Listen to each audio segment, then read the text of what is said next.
صلی علی رسولہ الکریم اما بعد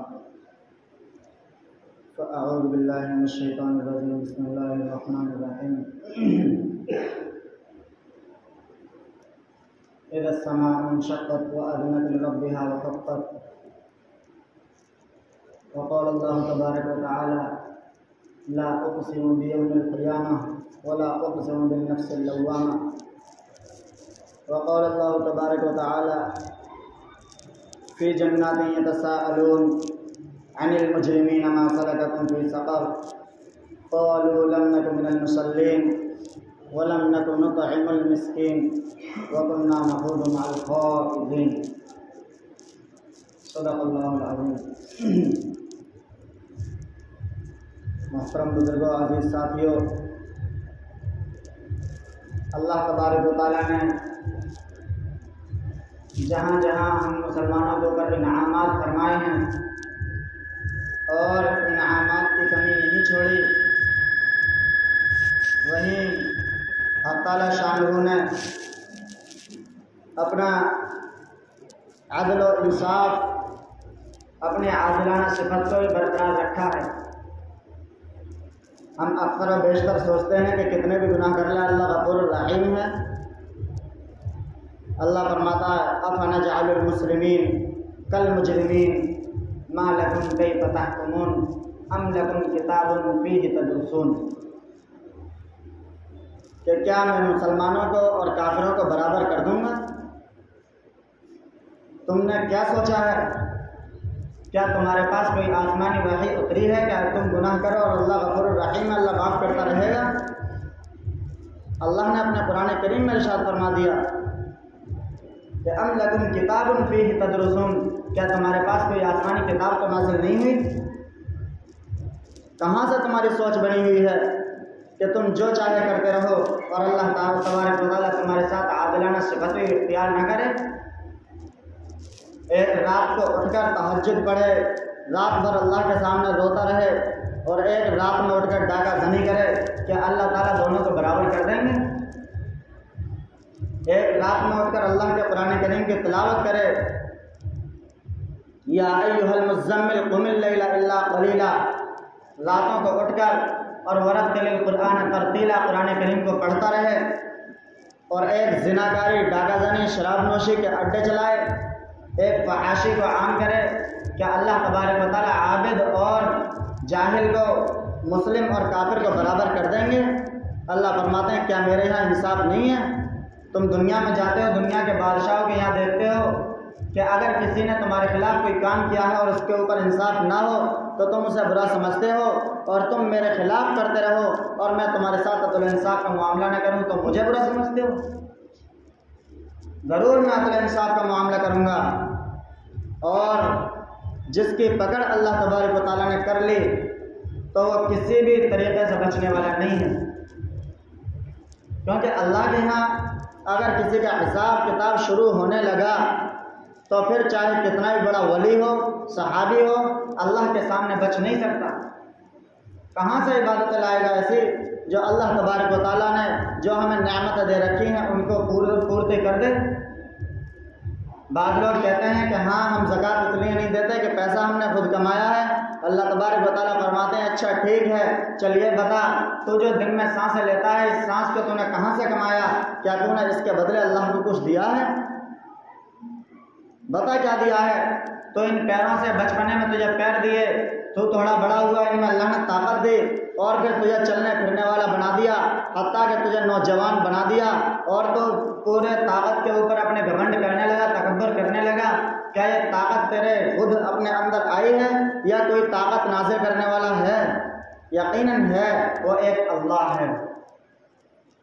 تو پھر اللہ تبارک و تعالیٰ فرماتے ہیں جب میں نے تجھے طاقت دی ہے پھر اس کے بعد تیرے اوپر بڑھاپا آتا ہے، پھر تیری طاقت دھیرے دھیرے ختم ہوتی جاتی ہے، پھر تو اللہ کو یاد کرنے جاتا ہے، کیا تجھے شرم نہیں آتی؟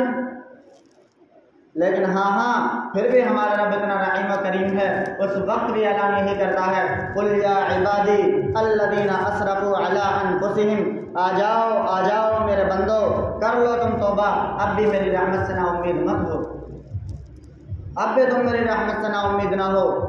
لیکن سوچنے کی بات یہ ہے کہ ہمارے نبی صلی اللہ علیہ وسلم نے پہلے انبیاء نے کتنی قربانیاں اٹھائیں نہ چھوڑو، پیارے نبی صلی اللہ علیہ وسلم کے لوگ، اللہ کے رسول صلی اللہ علیہ وسلم نے فرمایا کہ دنیا جب سے شروع ہوئی ہے، جب سے لے کر قیامت تک کے تمام انسانوں کی تکلیفیں ایک جگہ کر لی جائیں اور میری تکلیف ایک جگہ کر لی جائیں، تب بھی میری تکلیف زیادہ ہو جائیں گی۔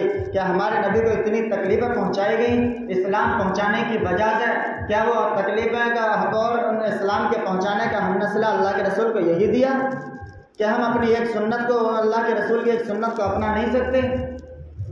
میرے بھائی ذرا غور کرو، آج کل ایک سوال اور عام ہوتا ہے جب کسی سے داڑھی کے بارے میں مثلاً کہا جاتا ہے تو ایک شخص کا جواب تھا کیا یہ بتائیے کہ شریعت میں داڑھی ہی اسلام ہے؟ کیا داڑھی ہی رکھنا شریعت ہے؟ کیا داڑھی رکھیں گے جبھی مسلمان ہوں گے؟ ایسا نہیں ہے۔ لیکن آگے سوچو کہ جب تم قبر میں چلے جاؤ گے، نہ تمہارے سر پہ ٹوپی ہوگی اللہ کے رسول کی سنت، نہ تمہارے جسم پہ کرتا پائجامہ ہوگا اللہ کے رسول کی سنت، نہ تمہارے جسم پہ کرتا لنگی ہوگی اللہ کے رسول کی سنت، تمہارے جسم پہ دکھانے کے لیے کوئی سنت نہ ہوگی جو فرشتے آ کر تمہیں دیکھیں گے۔ اگر کوئی سنت باقی ہوگی جو جسم پہ نظر آ رہی ہوگی تو وہ ایک داڑھی ہوگی۔ زبان سے بولنا نہ بولنا الگ کی بات ہے، ظاہری طور سے دکھانے کے پاس ہمارے پاس کوئی سنت نہیں ہوگی۔ قبر میں کرتا پائجامہ ہمارا سب یہاں کا لباس ہے، وہاں تو ہم صاف ستھرا ایک کپڑے میں پیک کر دیے جائیں گے جس کو سلنا بھی منع ہے، یعنی سلا ہوا کپڑا بھی نہ ہوگا، جس کے سر پر کوئی ٹوپی نہ ہوگی، جس کے کوئی بال کڑے ہوئے کوئی ایسی فیشن نہیں ہوگی، کوئی فیشنی بال کٹے ہوئے نہیں ہوں گے وہاں، تو وہاں ایک سادہ سیدھا انسان بن کے جائے گا۔ تو بتائیے کیا اللہ کے رسول کو پیش کرے گا؟ کیا ان فرشتوں کو پیش کرے گا جو فرشتے منکر نکیر آ کر سوال کریں گے کہ من رب کا تیرا رب کون ہے، من نبی کا تیرا نبی کون ہے، من دینوں کا تیرا دین کیا ہے؟ تو بتائیے کیا ہم پیش کر سکیں گے؟ ایک چیز ہے ہمارے پاس جو اللہ کے رسول کی سنت داڑھی ہے، اس کو دیکھ کر فرشتے تھوڑی نرمی اختیار کریں گے، سوال کرنے سے پہلے ہی شکل دیکھ کے نرمی اختیار کریں گے۔ اگر چہرے پر سنت کے مطابق داڑھی ہوگی تو میرے بھائیو، اگر ہم چاہتے ہیں کہ ہم سے سوال جواب میں نرمی ہو تو ہمیں چاہیے کہ اپنے نبی صلی اللہ علیہ وسلم کے طریقے کے مطابق عمل کریں۔ تو آج جو میرا موضوع ہے اصل ہے قیامت کے ہولناک، کہ اللہ تبارک و تعالیٰ نے قیامت کو کس طرح ذکر کیا ہے۔ آج ہم جو اپنی زندگی کو یوں ہی گزار رہے ہیں اور ہم سوچ رہے ہیں کہ اللہ تبارک و تعالیٰ نے ہمیں کچھ بتلایا ہی نہیں، غلطی ہماری ہے، ہم نے کچھ پڑھا نہیں، ہم نے کچھ سمجھا نہیں۔ کاش کہ ہم قرآن کریم کو سمجھتے، کاش کہ ہم اس زبان کو سمجھتے جو میرے اللہ اور میرے نبی محمد صلی اللہ علیہ وسلم کی عربی زبان ہے، یا اس کو نہ سمجھے کوئی غلط بات نہیں۔ ہم جس دیش میں پیدا ہوئے ہیں، جس ملک میں پیدا ہوئے ہیں، جس ضلع میں جس گاؤں میں پیدا ہوئے ہیں اس کی بھاشا جانتے ہیں، لیکن کیا علماء پڑھانے والے نہیں ہیں؟ ضرور ہیں، پھر بھی نہ پڑھے تو کمی ہماری ہے، پھر بھی علم حاصل نہ کرا غلطی ہماری ہے۔ تو اللہ تبارک و تعالیٰ نے جہاں جہاں جنت کا ذکر فرمایا وہیں جہنم کا بھی ذکر کیا ہے، وہیں اپنے میدان حشر کو بھی بتایا ہے کہ اگر تم افنجعل المسلمین، اگر تم مسلمان بنو گے تو تمہارے ساتھ سلوک کیا ہوگا؟ تمہارے ساتھ سلوک یہ ہوگا سلام قولا من رب الرحیم، تمہارے اوپر سلامتی ہوگی اور تمہیں پروردگار کی طرف سے سلام کیے جائیں گے۔ اگر تم دنیا میں مسلم بن کر رہو گے، مسلم کیا مانے؟ ہمارا والا مسلم نہیں جو ہم نام کے مسلمان بنے بیٹھے ہیں، وہ مسلم جس کو اللہ کے رسول صلی اللہ علیہ وسلم مسلم بنا کر گئے وہ مسلمان بنے ہوں گے۔ اور میرے بھائی بڑا خطرناک معاملہ ہے یہ دنیا کے ایٹم بم اور دنیا کی توپ وغیرہ آپ دیکھتے ہیں، یہ تو کچھ بھی نہیں۔ اللہ کے قرآن کریم کی آیت آپ سنیں، اور آپ کے سامنے بھی آئیں گے چند آیت میں پڑھوں گا، پورا قرآن کریم تو نہیں ذکر کر سکتا لیکن چند آیتیں آپ کو سناؤں گا، آپ خود سننا اور دیکھنا کیا اللہ تبارک و تعالیٰ نے کوئی طرز اختیار کیا ہے کیا قرآن کریم جو ہم نے سوچ رکھا ہے الحمدللہ رب العالمین الرحمن الرحیم یہی قرآن کریم ہے کہ بڑا مہربان ہے، بڑا رحیم ہے، وہ روز جزا کا مالک ہے، وہ بڑا غفور الرحیم ہے، وہ تمام جہانوں کا رب ہے؟ کیا یہی اللہ نے قرآن میں کہا ہے؟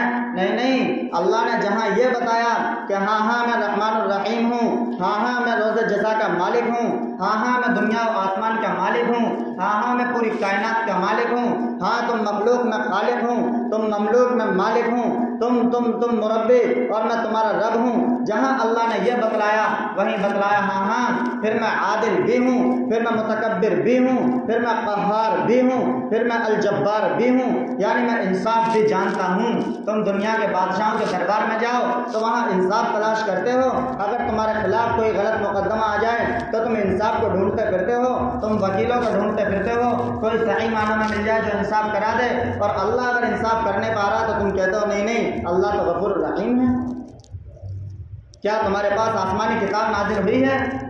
کیا تمہارے درمیان بھی کوئی نبی آ گیا ہے جو کہتا ہے ام لکم کتاب فیہ تدرسون، ہاں میرے کے اوپر آسمانی کتاب نازل ہوئی ہے، اللہ معاف کر دے گا؟ اللہ فرما رہا سنو، میں جہاں معاف کرنے والا ہوں وہاں انصاف کرنے والا بھی ہوں۔ پھر سنو، جب میدان حشر قائم ہوگا تو اس سے پہلے جب اللہ تبارک و تعالیٰ نے ایک فرشتے کو مسلط کیا ہے، حضرت اسرافیل علیہ السلام جو سور لے کر کھڑے ہوئے ہیں، جب سے دنیا بنی ہے اس وقت سے کھڑے ہوئے ہیں، اور جب تک اللہ کا حکم نہ ہو جائے کہ سور کو پھونک مار دو، سور کو پھونک دو، اس وقت تک سور کو منہ کے سامنے لگائے ہوئے کھڑے رہیں گے، اور وہ فرشتہ اللہ کا کھڑا ہے اور انتظار کر رہا ہے کہ کب اللہ کا حکم آئے اور کب قیامت برپا ہو جائے۔ اس فرشتے کو بھی معلوم نہیں ہے قیامت کب آئے گی، اور قیامت جب آئے گی تو کیا ہوگا، لیکن اس بات کا ایک دھیان رکھیں کہ قیامت مسلمان پہ نہیں آئے گی، مسلمان کو اللہ تبارک و تعالیٰ پہلے ہی اٹھا لیں گے، پہلے ہی مسلمان اس دنیا سے چلا جائے گا، صرف کافر رہیں گے۔ لیکن یہ سن لیں کہ آئے گی کس طرح، ان کافروں پہ، وہ بھی تو ہمارے بھائی ہیں، ہمیں چاہیے کہ ہم بھی تو انہیں دین میں داخل کریں، ہمیں چاہیے کہ ہم بھی تو انہیں جہنم سے بچائیں، اس لیے سن لیں کہ کافروں پر قیامت کس طرح آئے گی، ان پر اس طرح قیامت آئے گی کہ جیسے آج میں اور آپ جو کام کرنے کر رہے ہیں، اسی طرح قیامت کا دن ہوگا، قیامت کی گھڑی ہوگی، سورج بھی سوچ رہا ہوگا ہاں میں آج ڈوب چکا ہوں، کل نکل کے کل بھی اسی طرح ڈوبوں گا، چاند سوچ رہا ہوگا ہاں میں آج نکلا ہوں، آج شام میں صبح میں ڈوبوں گا، پھر کل شام میں اسی طرح نکلوں گا، اور اسی طرح بادل سوچ رہا ہوگا ہاں میری روشنی جس طرح سورج کے ذریعے آج پہنچی ہے اسی طرح کل بھی پہنچے گی، اور سمندر کہہ رہا ہوگا میں جس طرح آج طغیانی بھر رہا ہوں، میں جس طرح آج موجیں مار رہا ہوں، اسی طرح کل بھی میری موجیں چلیں گی، اور اسی طرح ہر مخلوق ستارے سوچ رہے ہوں گے کہ ہاں جس طرح آج رات ہم شب میں جگمگا رہے ہیں اور دنیا والے ہمیں دیکھ کر خوش ہو رہے ہیں اور دنیا کے سامنے ہم چمکدار نظر آ رہے ہیں، کل بھی اسی طرح ہوں گے۔ اور ہر مخلوق یہاں تک کہ اللہ کے رسول صلی اللہ علیہ وسلم نے حدیث میں بیان فرمایا کہ ایسا معاملہ ہوگا کہ ماں اپنے بچے کو تیار کرا رہی ہوگی، بیٹا وین آنے والی ہے، اسکول کے لیے نہلا رہی ہوگی، کوئی ناشتہ تیار کرا رہی ہوگی، کوئی ناشتہ کھلا رہی ہوگی، کوئی منہ میں لقمہ رکھ رہی ہوگی، کوئی ماں عمل سے ہوگی، کوئی کسی حالت میں ہوگی، کوئی مرد کوئی حالی ہل کو لے کر کھیت میں پہنچا ہوگا، کسان کھیت ہل چلا رہا ہوگا کھیت میں، اور کوئی کسان ہوگا جو کھیت میں بیج بکھیر رہا ہوگا، کوئی تجارتی ہوگا کپڑے والا، وہ اپنے کپڑے کو لے گا، سامنے خریدار ہے، ادھر بیچنے والا ہے، ادھر فروخت کرنے والا ہے، ادھر خریدار ہے، ادھر گراہک ہے، ادھر دکاندار ہے، ان دونوں کا آمنا سامنا ہوگا، یہ کہہ رہا ہوگا مجھے فلاں قسم کا کپڑا چاہیے، وہ کپڑا دکھا رہا ہوگا، اور فرمایا کچھ ہوں گے کوئی کپڑا لے رہا ہوگا، کوئی کپڑا دے رہا ہوگا، کچھ ہوں گے جو جیب سے وائلیٹ یعنی پرس نکالیں گے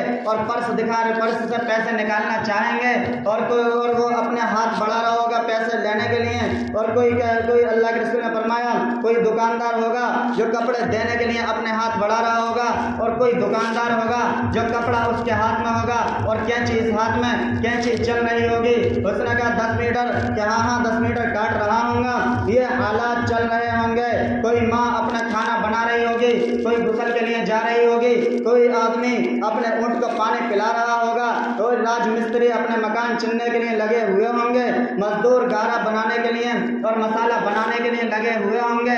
ایسے حالات چل رہے ہوں گے، کسی کو احساس نہیں ہوگا کہ آج قیامت آنے والی ہے۔ اور یہاں تک کہ اسرافیل، جس کا میں نے بتایا کہ دنیا جب سے بنی ہے قیامت تک کے لیے کھڑا ہوا ہے، سور لے کر فرشتہ کھڑا ہوا ہے، اس کو بھی معلوم نہیں ہوگا کہ آج مجھے سور پھونکنا ہے۔ یکا یک اللہ کا حکم ہوگا، ایک دم اللہ کا حکم ہوگا، اسرافیل پھونکو سور۔ اسرافیل سور پھونکیں گے، سور کی آواز ہوگی جیسا مچھر کی آواز ہوتی ہے، اس طرح کی آواز ہوگی، لیکن ڈراؤنی بہت ہوگی۔ اس کی آواز سے سارے کے سارے بے ہوش ہو کر گر پڑیں گے، مر جائیں گے، سارے کے سارے بے ہوش ہو جائیں گے۔ روح بے ہوش نہیں ہوتی، روح زندہ رہتی ہے، روح کو عذاب ہوتا ہے، جسم بے ہوش ہو جائیں گے، جسم علیحدہ ہو جائیں گے۔ تو سارے کے سارے اس طرح قیامت برپا ہوگی کہ کسی کو کوئی احساس نہیں ہوگا، اور یہ زمین سوچ رہی ہوگی کہ جس طرح آج میں پھیلی ہوئی ہوں کل بھی پھیلی ہوئی ہوں گی، اور سمندر سوچ رہا ہوگا جیسے میں طغیانی آج مار رہا ہوں گا کل بھی میری طغیانی جوں کا تو رہیں گی۔ پانی سوچ رہا ہوگا جیسے آج میں موج مار رہا ہوں اسی طرح کل بھی موج ماروں گا۔ ہاتھی سوچ رہا ہوگا جیسے میں نے آج چنگاڑا ہے کل بھی اسی طرح چنگاڑوں گا۔ شیر سوچ رہا ہوگا جیسے میں نے آج دھاڑیں ماری ہیں کل بھی اسی طرح نکل کے میں دھاڑیں ماروں گا۔ سرکٹے کہہ رہے ہوں گے جیسے ہمیں آج اٹھ رہی ہیں اسی طرح کل بھی ہم کہہ رہے ہوں گے۔ اور ہر انسان سوچ رہا ہوگا کہ جیسے میں آج کام میں لگا ہوا ہوں کل بھی کروں گا۔ اور یہاں جمعہ کا دن 10 محرم المحرم آ پہنچے گی اور اللہ تبارک و تعالیٰ قیامت لا دیں گے، قیامت برپا ہو جائے گی، یہ سور پھک جائے گی۔ تو اللہ تبارک و تعالیٰ سب کچھ جانتے ہیں کہ کون زندہ ہے، کون مر گیا، کون باقی ہے، کون رہ گیا، اللہ کو سارا علم ہے۔ اور یہ میدان حشر ملک شام میں جمع ہوگا۔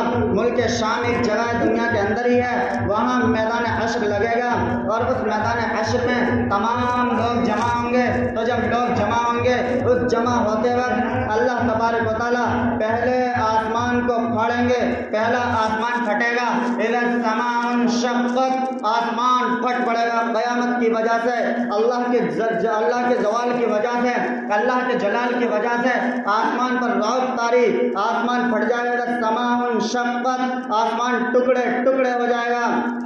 تو جب آسمان پھٹے گا پہلے آسمان کے فرشتے آئیں گے، لوگ اوپر نگاہ اٹھائیں گے، ہاں ہاں اللہ آ رہا ہے، اور جو دیندار ہوں گے وہ کہیں گے نہیں نہیں اللہ نہیں آ رہا ہے، پہلے آسمان کے فرشتے ہیں، دوسرا تیسرا چوتھا پانچواں چھٹا ساتوں آسمان پھٹیں گے، فرشتے اتریں گے، فرشتے اتر جائیں گے۔ اب اللہ پوچھے گا کیا کوئی اور زندہ ہے؟ ان کے علاوہ آسمان پھٹ پڑا، ستارے ٹوٹ گئے، اذا الشمس کورت، سورج بے نور ہو گیا، وَإِذَا النُّجُومُ انْكَدَرَتْ، ستارے ٹوٹ پڑے، وَإِذَا الْجِبَالُ سُيِّرَتْ، پہاڑ ریزہ ریزہ ہو گئے، وَإِذَا النُّجُومُ انْكَدَرَتْ وَإِذَا الْجِبَالُ سُيِّرَتْ وَإِذَا الْعِشَارُ عُطِّلَتْ، جانور سب مر گئے، وَإِذَا الْعِشَارُ عُطِّلَتْ وَإِذَا الْبِحَارُ سُجِّرَتْ، سمندر بھول گیا مجھے کیا کرنا تھا، ستارے بھول گئے مجھے کیا کرنا تھا، سورج بھول گیا مجھے کیا کرنا تھا، اور انسان کی کیا حیثیت، ایسی بڑی بڑی مخلوق سب بھول گئی ہمیں کیا کرنا تھا، ایسا نظارہ ہوگا۔ اور پھر اللہ تبارک و تعالیٰ نے قیامت کو فرمایا، ہاں ہاں جب یہ قیامت کا دن آئے گا تو کیا ہوگا؟ اب اللہ تبارک و تعالیٰ اس کو لا رہے ہیں، اللہ پوچھے کون زندہ ہے، تو عرش کے فرشتے کہیں گے، اسرائیل علیہ السلام کہیں گے جو روح نکالتے ہیں کہ اللہ تیرا غلام اسرائیل، جبرائیل، میکائیل، اسرافیل اور تیرے عرش کے 4 فرشتے زندہ ہیں۔ اللہ فرمائے گا فَلْيَمُتْ جبرائیل و میکائیل، کہ مر جاؤ جبرائیل و میکائیل۔ جبرائیل علیہ السلام جب یہ حکم ہوگا تو عرش فرمائے گا، عرش کہے گا اللہ یہ تو تیرے بڑے مقرب فرشتے ہیں، نہ تو زندہ رکھ، اسکت، اللہ عرش سے کہے گا اسکت، خاموش، میرے عرش کے نیچے سب کو موت ہے، میرے علاوہ کوئی زندہ نہیں ہے، میں اکیلا تھا، اکیلا ہوں، اکیلا رہوں گا۔ کیسا اکیلا؟ قل هو اللہ احد، اللہ ایک ہے، اللہ الصمد، اللہ بے نیاز ہے، لم یلد، نہ اس کی کوئی اولاد، ولم یولد، نہ وہ کسی کی اولاد، ولم یکن لہ کفوا احد، اس کا کوئی ساجے نہیں ہے، اس کا کوئی ہمسر نہیں ہے، اس کے کوئی برابر نہیں ہے، اس کی کوئی برابری نہیں کر سکتا، ایسا اللہ فرمائے گا ہاں ہاں اب بتاؤ کیا کوئی زندہ ہے؟ تو اسرائیل کہیں گے اللہ تیرا غلام اسرائیل اور اسرافیل اور عرش کے 4 فرشتے اللہ فرمائے گا عرش والے فرشتوں کو فَلْيَمُتْ تَحْتِ عَرْشِكَ کہ مر جاؤ عرش کے نیچے کے، تو یہ عرش کے نیچے والے فرشتے مر جائیں گے۔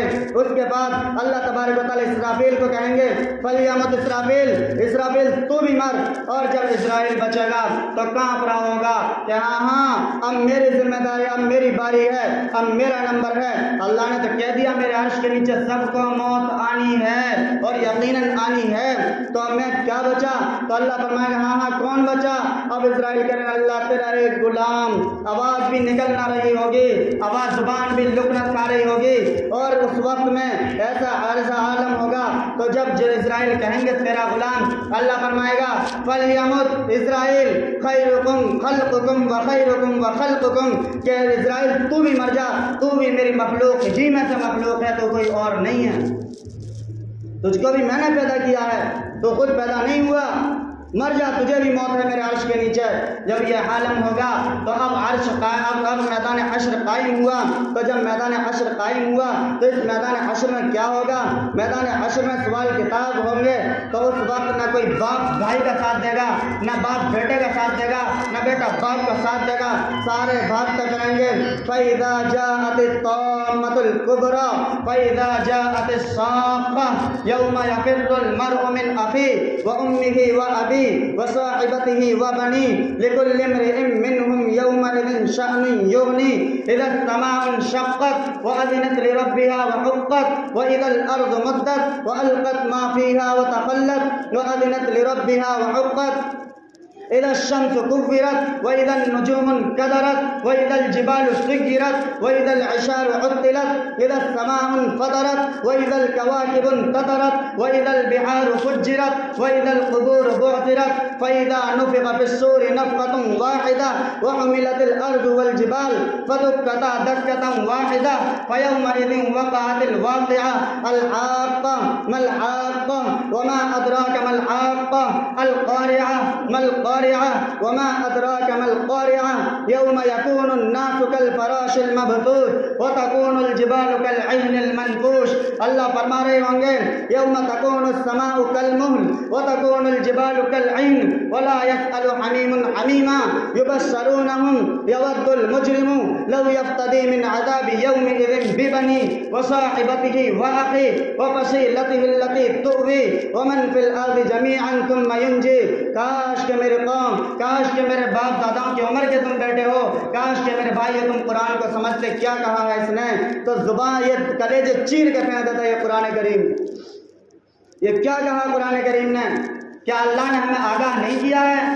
کیا اللہ نے ہمیں بتلایا نہیں ہے کہ ہاں جہاں میں رحمان الرحیم ہوں وہاں میں عادل بھی ہوں؟ پھر اللہ فرمائے گا ہاں اب عرش قائم ہو گیا ہے، اب آؤ جو دنیا میں کہا کرتے تھے ہم پردھان منتری ہیں، ہم تو طاقت والے ہیں، ہم تو بلبوتے والے ہیں، ہم تو بڑے لوگ ہیں، ہم تو ڈاکٹر ہیں، این الملوک کہاں ہے بادشاہ؟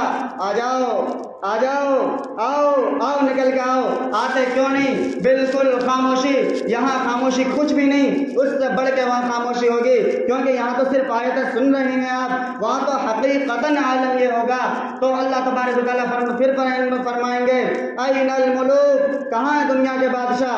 آؤ این المتکبر آؤ تکبر کرنے والے، این الجبارون آؤ آؤ جو دنیا میں دوسروں پر نا انصافی کرتے تھے، جو دنیا میں دوسروں کے ساتھ ناعدلی کرتے تھے، تم دنیا میں دوسروں کے اوپر غریبوں کے اوپر ظلم و ستم کیا کرتے تھے، آ جاؤ نکل کے آؤ، کہاں ہو؟ کوئی آنے والا نہیں ہے، کسی کا آنا تو بہت دور، سر اوپر اٹھ نہیں سکتا۔ پھر اللہ خود فرمائے گا ہاں لمن الملک اليوم ہے کسی کی بادشاہت؟ کوئی کھڑا نہیں ہوگا۔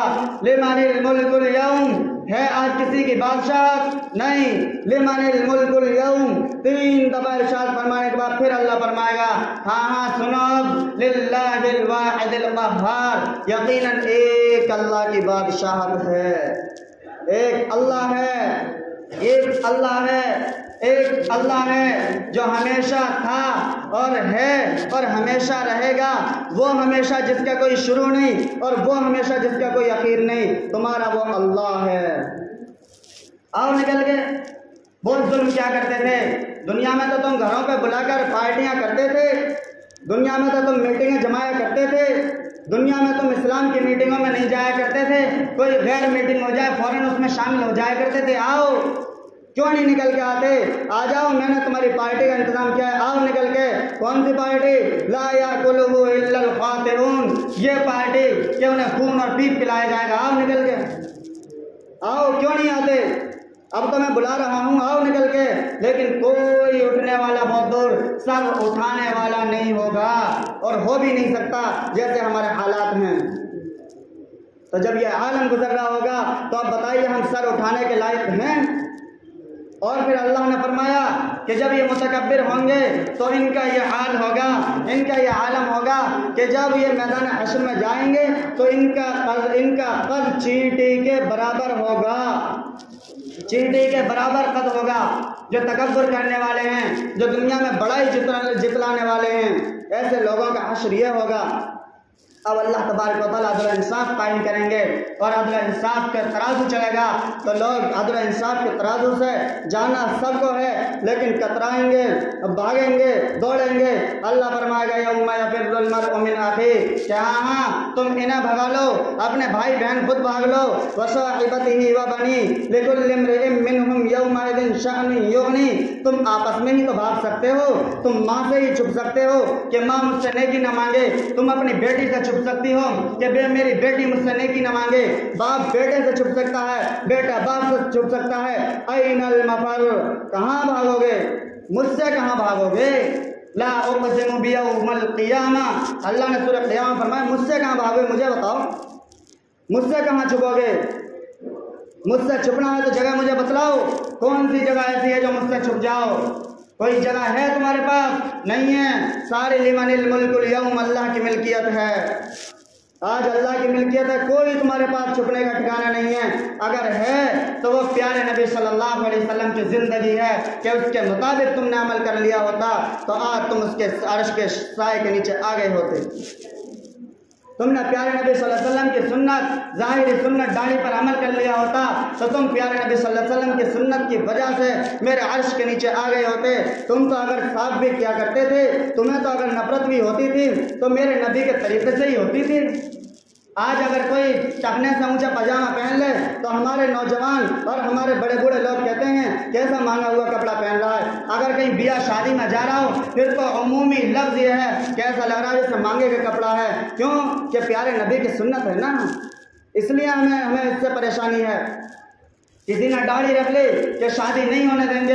مفتی عبد الواحد قریشی، ان کا بیان ہے کہ ایک لڑکا تھا، وہ میرے پاس آیا، کہنے لگا کہ مولوی صاحب میں داڑھی تو رکھ لوں اور میں چاہتا نہیں داڑھی رکھوں، مجھے اپنے پیارے نبی صلی اللہ علیہ وسلم کی سنت سے اور پیارے نبی صلی اللہ علیہ وسلم سے محبت ہے، لیکن میرا باپ رکھنے نہیں دیتا، میرا سسر رکھنے نہیں دیتا۔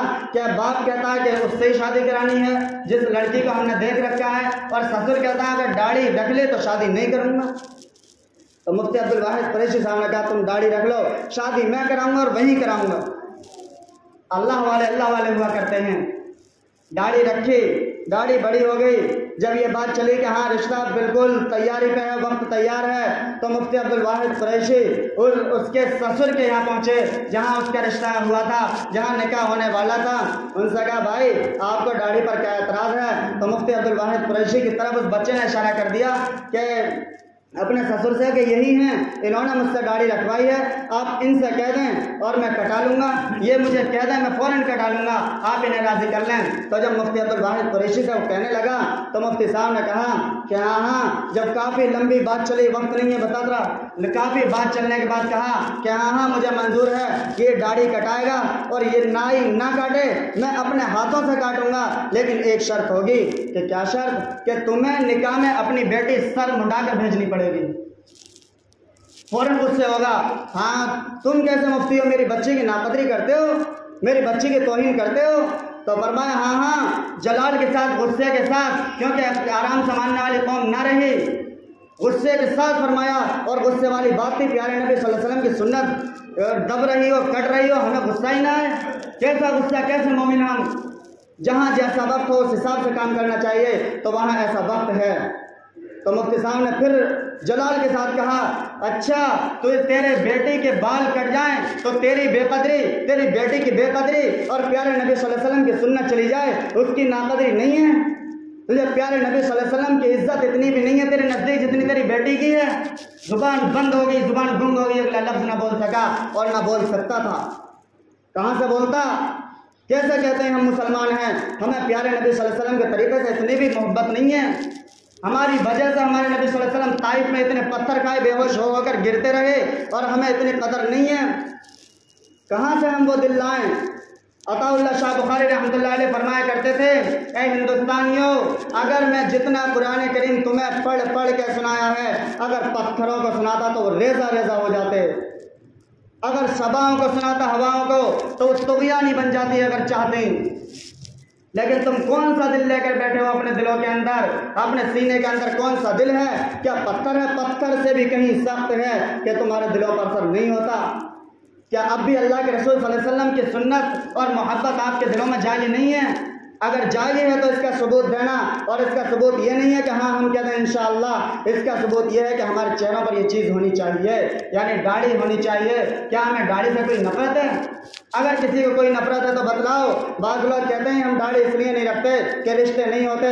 میں ان کم وقتوں سے بھی کہتا ہوں, اور ان سے بھی کہتا ہوں جو لڑکی والے, یہ لڑکی یہ کہتی ہے کہ داڑھی ہو تو شادی نہیں کرتا. ارے کم وقتوں, تمہیں پتہ ہونی چاہیے کہ داڑھی والوں سے تو جنت کی حوریں بھی پیار کرتی ہیں. تم کس کام کی ہو؟ جنت کی حوروں سے زیادہ خوبصورت ہو. وہ بھی داڑھی والوں سے محبت کرتی ہیں. کیوں کرتی ہیں؟ کہ پیارے نبی صلی اللہ علیہ وسلم کی سنت ہے. میرے بھائی, ہمیں چاہیے کہ اپنے نبی صلی اللہ علیہ وسلم کی ہر سنت کے مطابق عمل کریں. اگر وہاں کسی وجہ سے چھٹکارا ملے گا تو پیارے نبی صلی اللہ علیہ وسلم کا طریقہ ہوگا صرف, ورنہ اللہ کے یہاں کوئی رشوت نہیں چلتی. آج ہم کوئی کام کرانا چاہیں تو 10-20 ہزار روپے جیسا کام ہے, بڑا کام ہے تو بڑے پیسے, چھوٹا کام ہے چھوٹے پیسے, ہم رشوت دے کر کام چلا لیتے ہیں. اللہ کے یہاں رشوت نہیں چلے گی. دھیان رکھنا, اللہ کے یہاں کوئی لالچ نہیں چلے گا. اللہ سب سے بے نیاز ہے, اللہ کو کوئی ضرورت نہیں ہے. اس چیز کا دھیان رکھنا. تو میرے بھائی, ہمیں چاہیے کہ پیارے نبی صلی اللہ علیہ وسلم کے طریقے کے مطابق عمل کریں, اور اپنی زندگی میں اپنے نبی صلی اللہ علیہ وسلم کے طریقے کو لائیں, تاکہ اللہ ہم پر رحم کرے. اور جیسے حالات ہیں, یہ اللہ ہی کے رحم و کرم ہے کہ ہم ایسے دور میں بھی دنیا میں زندہ ہیں, ورنہ مسلمان کا زندہ رہنا ہی مشکل ہے. اللہ ہمیں اپنے نبی صلی اللہ علیہ وسلم کے طریقے کے مطابق عمل کی توفیق عطا فرمائے. وآخر دعوانا اللہ اکبر, اللہ اکبر, اللہ اکبر, اللہ اکبر. اشہد ان لا الہ الا اللہ, اشہد ان لا الہ الا اللہ, اشہد ان محمدا رسول اللہ.